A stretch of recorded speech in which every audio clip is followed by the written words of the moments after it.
உங்கள் பெண் நல்லா வாழணும்னா இந்த வரதட்சணை கொடுக்குறதோ இல்லை வரதட்சணை பேர் வரலைனாலும் நான் ஆசையாக கொடுக்குறேன் அதுவும் வேண்டாம். இன்னைக்கு தமிழ்நாட்டில் பார்க்கும்போது லாக்அப் டெத்ஸ் மட்டும் இல்லை, வரதட்சணை கொடுமைனாலே பல பெண்கள் தற்கொலை பண்ணிகிட்டே இருக்காங்க. அதை பார்க்கும்போது ரொம்ப கஷ்டமாக இருக்குது.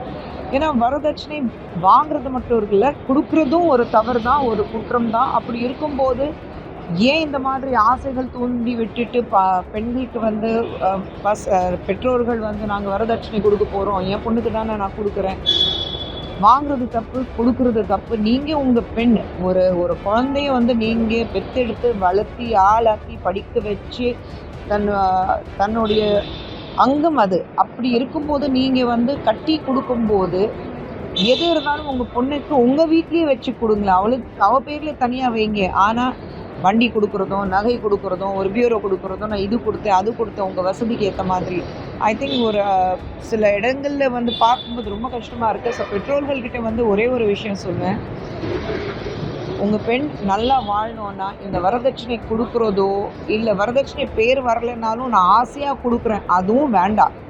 எது இருந்தாலும் உங்கள் வீட்டில், ஏன்னா பெண் கட்டி கொடுத்ததுனால உங்கள் மகள் இல்லாமல் ஆகிட முடியாது. எப்போ வேணாலும் உங்கள் வீட்டுக்கு திரும்பி வரலாம். உங்கள் மகள் தான் அவள் என்றைக்குமே இருப்பாள். அப்படி இருக்கும்போது தயவு செஞ்சு இந்த மாதிரி பெண்களுக்கு நான் பண்ணி கொடுக்குறேன் அப்படி இல்லை, பண்ணாதீங்க. இந்த மாதிரி அங்கே யாராவது ஒரு முறையாவது உங்கள் பொண்ணுக்கு என்ன பண்ண போகிறீங்க அப்படி கேட்டாக்கா, அப்படி ஒரு குடும்பத்துலேயே உங்கள் பொண்ணு கட்டி கொடுக்காதீங்க. ஏன்னா நீங்கள் என்ன பண்ண போகிறீங்கன்னு கேட்கும்போது நாளைக்கு கண்டிப்பாக இது வேணும்னு அவங்க வாய் திறந்து கேட்பாங்க. ஸோ அது மட்டும் பண்ணிடாதீங்க. உங்கள் பெண் குழந்தைங்க என்றைக்குமே இருக்கட்டும், சந்தோஷமாக இருக்கட்டும். எங்கே அவங்க போனாலும் வாழ்நாள் பூரா சந்தோஷமாக இருக்கட்டும்.